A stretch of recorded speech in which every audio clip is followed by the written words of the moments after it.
Ladies and gentlemen, we are back with a banger video. I was thinking, why not just chill with y'all? Why not just have a sit back and talk about a little bit of wrestling while we play some BO2 Zombies? Does that sound right? I think it does. So, I know you saw the thumbnail, and everyone's talking about this whole messed up indie wrestling situation between Rampage Jackson's son and this wrestling company that I don't even know. Apparently it was affiliated with WWE in some sort of way. Yeah, it's very, very, very messed up situation on both sides. Apparently RJ was already concussed heading into this event, and that's just crazy to even make him a part of the show, even though he was not in the right headspace. Oh, there's the zombies. I was like, where are the goddamn zombies? Oh no, I'm already dying. But yeah, that's so messed up though. Why would they ever have this man, a guy that doesn't work, a guy that's not trained, a guy that doesn't get the business, work with the independent wrestler? And and especially having him play a heel and not break kayfabe. Like, the guy was just only doing his job. And yeah, you could have said, oh, you didn't have to smack him in the head with a can, which is true. It's true. But the guy didn't have to punch him repeatedly and slamming him and knocking him out. So like both sides, it's just weird. It's just a weird situation, and especially the promoter being like, yeah, dude, just get him back. That's fucked up what he did. Like, dude, he's not a trained wrestler. He's a freaking MMA fighter. Bro, that's just unsafe, man, to have in your company. And I'm glad that they're no longer affiliated with the WWE anymore, with the ID, whatever the fuck it is. Yeah, that's just stupid. I don't know, man. I wish I could tell you who's the wrong, who's in the right. Okay, in other news, we got Chris Jericho possibly returning to the WWE. Now, I love Chris Jericho, and I wouldn't mind him returning for a couple more appearances, like special appearances. Why not have a Chris Jericho retirement tour? I wouldn't mind that. I wouldn't mind that at all. And go back to Chris Jericho and CM Punk. That would be awesome. I would love that. Or we can do Chris Jericho and like first time opponents, like him versus Gunther with Smack. Like that should be easy. That should be an easy last opponent for him. There's so much people in the roster he can go with. I don't think he really had a feud with Seth Rollins, so that would be nice. I don't think Chris Jericho ever faced Penta when he was in AEW, so that would be tremendous. So there's just so many endless possibilities when it comes to Chris Jericho in the WWE, because he's been gone for like so many years. And yeah, a return to Rumble would be so epic, like the pop at the Saudi show, because we are all hating Saudi for a minute, but you can't lie, they had one of the best crowds this year with Night of Champions. So, we need another CM Punk feud. We need another Randy Orton feud. We need a whole bunch of feuds from Chris Jericho. Whether it's backstage or producer, well, that's the same thing, idiot. But like helping out the wrestlers in some sort of way, manager. Like, he still has value. Creative. We definitely need new people in the creative, because this creative sucks. I'm not gonna lie, this creative sucks. I don't know, man. I think it's time to let go some of those people that are in creative. But you know what? Chris Jericho has one of the best minds in wrestling. So whatever company he goes to, he's gonna add tremendous value. Up next on the news side. So Cena's last opponent. It's kind of been like an iffy thing. Who's gonna be Cena's last opponent? And I think there's a good chance that Gunther could be his last opponent. I think anyone would be down for that and be okay Gunther getting the the call to get the last match. So keep freaking dying. But what I was saying, Gunther being the last opponent, wouldn't mind. But we also got a good idea by Nick Nemeth, aka Dolph Ziggler. Dolph Ziggler said there should be a gauntlet match. I'm paraphrasing. I don't know exactly what he said, but like I think his idea of a gauntlet match and like whoever wins, and then that's it. That would be a fun concept because it kind of brings back that open challenge feeling.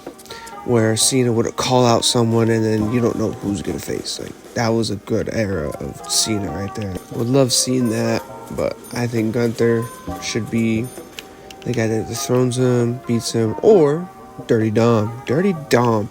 You know how much that would do for him?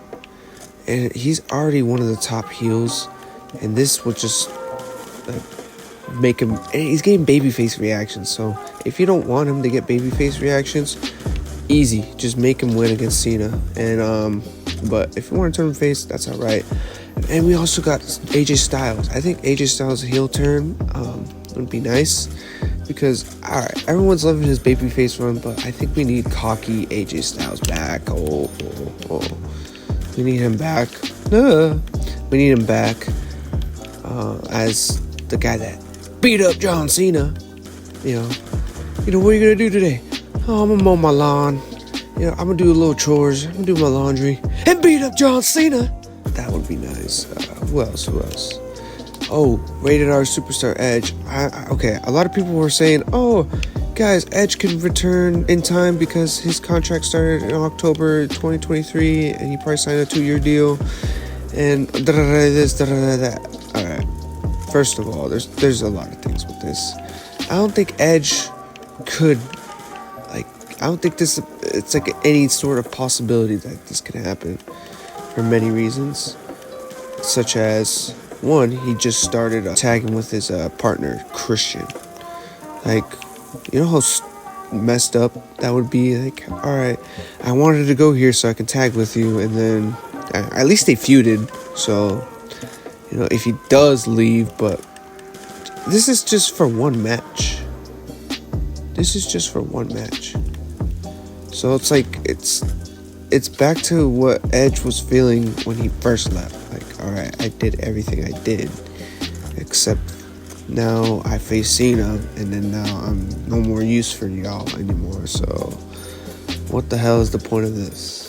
So it's just like so many things, like, and then plus he got injured. So if Tony Khan wants to be petty, just like WWE's being petty about their things, about counting program, WWE's being petty by counting program AEW on their pay-per-views, because they call it pay-per-views, WWE calls them PLEs. But that's so messed up, and I don't think if Tony Khan were to lend Edge for to be his last opponent, I don't think it's gonna happen, because they're like neck to neck about doing things like that. Because I remember they wanted Billy Gunn for a show, but Tony Khan said, no thank you, you gotta do something back.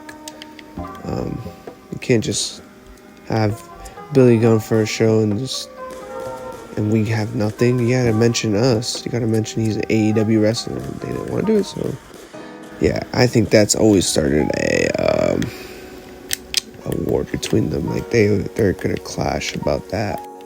So I don't think we're ever gonna see that, which sucks. But WWE can figure out something special. I don't think it's just gonna be just a small little thing where it's like so anticlimactic, like Goldberg's last match. Oop. But we'll see. I have faith. So if you didn't watch Forbidden Door, it was a pretty good show. Just one gripe that's really big. MJF versus Hangman and Page. What the hell was that? If you didn't see it, basically, okay, the ref counted to 3. MJF wins. He might have cheated, but he won. But the ref didn't see that the foot was on the rope. Did not see the foot was on the rope. But he counted to 3. Alright, match is over. No, You don't hear his music. You don't hear the bell ring. All of a sudden, the ref wakes up and he notices Hangman's Adam Page, his foot is on the rope. But how the hell are you going to tell if he actually had that when you're counting? How the hell? Make that make sense. There's no logic between that. All right, when you count a 1, 2, 3, that's it. 1, 2, 3, it's over. Match is over. It's already called for, even if you didn't look. But in logical sense, if you didn't see him put that foot on the rope, why the hell all of a sudden, oh wait, he had his foot on the rope. You don't know if he just put his foot on the rope after to make it look like he did, so he can finesse the match. Oh, God damn it, zombie. How'd you get in? I'm stuck. But how the hell are you going to think that he put the rope just all of a sudden? Like, how? Like, that's your fault. That's the ref's fault. It's the end of the call. MJF should be champion, but nah. And not only that, if the match got DQ'd, if a Hangman got DQ'd, automatically that would have made MJF champion because that was in the rules in the match. But what was I gonna say? Hangman uses the table and he doesn't get disqualified. Like, what? This ain't New Japan, brother. Like, he should get disqualified, man. But apparently not. Apparently it's not how it works. I don't know what I'm talking about, but yeah, man, I don't know what to say. This is just some wacky stuff, and this is why AEW doesn't get the recognition they need, because they do some poor booking like that. So up next, we got Clash of Paris predictions. Yeah, Clash of Paris is going to be a fire show. So let's make our predictions, and yeah. But before, we gotta begin this match. So let's begin. Alright, Nikki Bella versus Becky Lynch. Alright. So, going into this match, I was very like, does Nikki deserve a title shot? Like, I feel like they had something with Bayley and stuff. But I wouldn't mind it. You know, get a little break from that feud with Lyra and Bayley and all that stuff. So it's just a little break, so I don't mind that at all. But who do I got? I mean, these promos have been epic, so it's definitely worth the match. So, okay, back to the question. Who do I got? I honestly got Becky. I don't see Nikki winning, but I wouldn't mind if she won, you know. But, you know, this is just going to be easy Nikki or Becky match. You know, it's going to be a good match, but, you know, Becky's got it in the bag. There's no way she's losing to Nikki Bella in the big year 2025.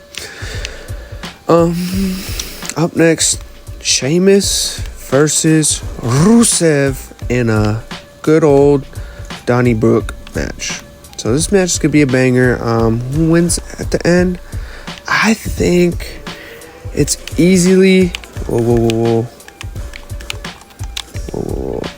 Easily Rusev. Rusev needs this win to become taken serious after coming back from the WWE. So it's just easy money for Rusev. Montreal Rusev Cruz. And up next, we got probably a banger of the night. It's going to be Bronson Reed versus OTC Roman freaking Reigns, baby. My tribal chief. Takes on Bronson Reed, and this is going to be an easy mop the floor for the OTC. This is going to be just another day at work for my man, who's the needle mover, who's the end all, be all, Roman Reigns. I died. Roman Reigns. Alright. Next, we got Fatal 4-Way between LA Knight, Jey Uso, CM Punk, and Seth freaking Rollins. Who do I got? Easy, Seth Rollins wins. I think the story is Punk and LA Knight are going to cost each other the match. They're going to get out of the ring. They're going to be like outside somewhere. They do a crazy spot and boom, dead. And then Jey Uso takes the pin. Now you come back, watch this video, watch, and you comment, "You're right. You're right." And I'll be here waiting, patiently waiting, like 50 Cent. But Seth Rollins retains. Might see a little run-ins with the Braun and Braun security. I don't know. Maybe we don't. Maybe we do. But we also got our main event. I think so, because this is like the big match that they're promoting. Logan Paul versus John Cena. And this could be an epic match. This is gonna cook. But I think Cena wins in the bag. But we see Brock Lesnar come back, F5 Cena, and we get the build for WrestlePalooza. Terrible fucking name. But WrestlePalooza, it's gonna be Cena versus Lesnar.